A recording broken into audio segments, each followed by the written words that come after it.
1등급 나왔다는 건 3점짜리도 치렀다는 거지. 안 한 거지. 그렇게 할 거면은 징 영접 배워가지고 저기 호주 가야 돼. 돈 많이 줘.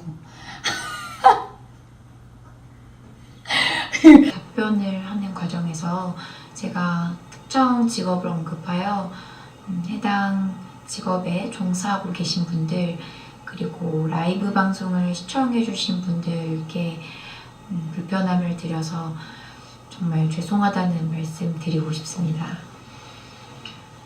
이 부분에 대해서는 어떤 변명의 여지 없이 정말 사과하는 말씀 드리고 싶습니다.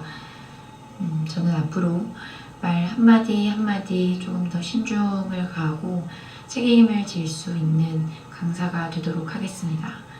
다시 한번 사과의 말씀 드리겠습니다.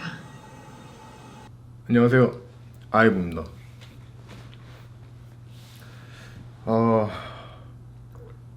먼저 아시겠지만 저는 캐나다에서 용접사로 일하고 있습니다. 이분의 영상에 관련해서 이야기를 하기 전에 수학이라는 과목과 저에 대한 이야기를 간략하게 해볼게요. 저는 어렸을 때부터 수학을 굉장히 좋아했습니다.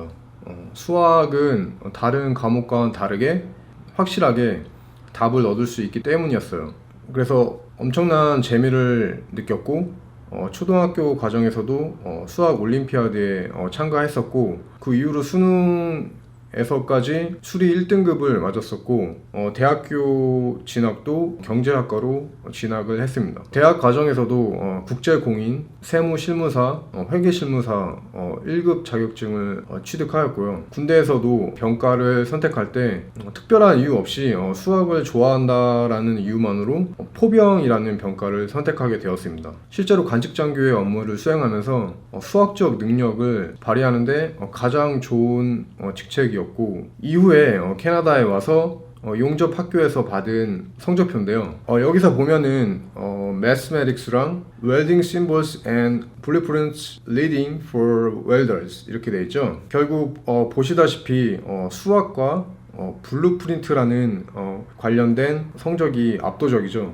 여기서 수학은 다 아실 거고, 여기서 블루프린트라는 것은 이런 도면을 얘기하는데요. 실제 회사 도면을 가지고 예를 들면서 설명드리고 싶었는데, 저희 회사는 국방부 관련 일을 하고 있기 때문에 보안 문제로 다른 예시를 보여드리는 거예요. 여기서는 수학적 기호와 심볼들은 쉽게 설명드리면 각 테크니션들이 각 분야별로 해야 될 임무들이 적혀있는 기술 도면입니다. 여기서 또한 수학적 계산과 분별 능력 등이 필요하고요. 그래서 한국에서 수학을 몇 등급을 받았던 것과 상관없이 캐나다식 수학과 블루프린트에 관련된 수학 능력을 새롭게 배워야 하고요. 어떤 분야든 한국에서의 경력과 학력을 캐나다에서 인정받기가 쉽지 않아요. 캐나다에서의 경력과 학력을 최우선적으로 인정하죠. 그래서 한국이 아닌 다른 나라에서 새로운 직종과 새로운 환경에 대한 도전은 절대로 만만하게 보시면 안 됩니다. 지금 말씀드린 거는 저의 자랑이 아니라 제가 수학을 다른 학문보다 얼마나 더 좋아하고 많이 했었는지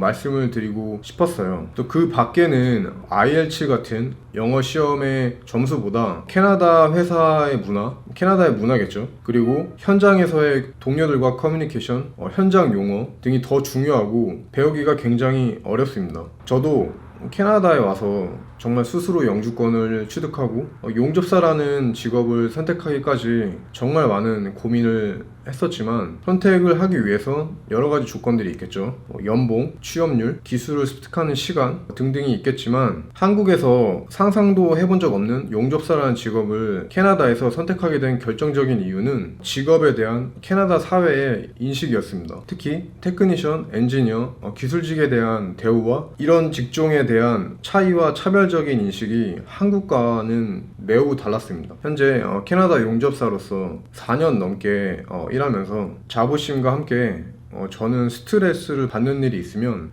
수학 문제를 풀면서 스트레스를 푸는 취미가 있습니다. 정말 나름 열심히 치열하게 살아왔고, 제가 살고 싶은 나라에서 하고 싶은 것들을 이뤄가고 있고요. 오늘 갑자기 이런 영상이 저한테 왜 떴는지 모르겠지만 영상을 보고 정말 많이 안타까웠어요.